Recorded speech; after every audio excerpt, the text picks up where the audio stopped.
அனைவருக்கும் வணக்கம். சற்று முன்பு வெளியான மகிழ்ச்சியான செய்தி. தமிழ்நாடு மின்சார வாரியம் அதிரடியான உத்தரவு. இது குறித்து தான் நம்ம இந்த வீடியோவில் டீட்டெயிலாக பார்க்க போகிறோம். ஸோ முடிந்தளவுக்கு இந்த வீடியோவை ஸ்கிப் பண்ணாமல் முழுமையாக பாருங்கள். இந்த வீடியோக்குள்ளே போகிறதுக்கு முன்னாடி இந்த வீடியோக்கு ஒரு லைக் பட்டனை ப்ரெஸ் பண்ணிடுங்க. நீங்கள் இதுவரைக்கும் என்னோட சேனலை சப்ஸ்கிரைப் பண்ணாமல் இருந்தீங்கன்னா மறக்காமல் சப்ஸ்கிரைப் பண்ணிக்கோங்க. கூடவே அந்த பெல் சிம்லையும் மறக்காமல் கிளிக் பண்ணிக்கோங்க.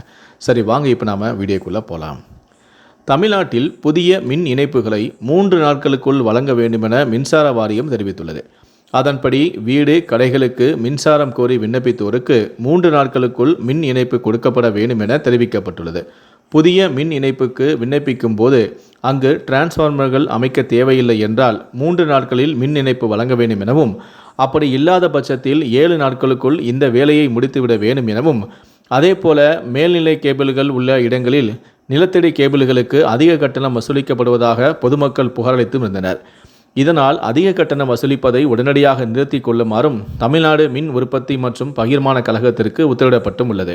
சென்னை மட்டுமின்றி அடுத்த சில வாரங்களில் அடுக்குமாடி குடியிருப்புகளிலும் மின் கட்டண முறையில் மாற்றம் வரும் என தகவல்கள் தெரிவிக்கின்றன. அதாவது மின் கட்டண முறையில் சில முக்கியமான மாற்றங்கள் கொண்டு வரப்படலாம் எனவும் எதிர்பார்க்கப்படுகிறது.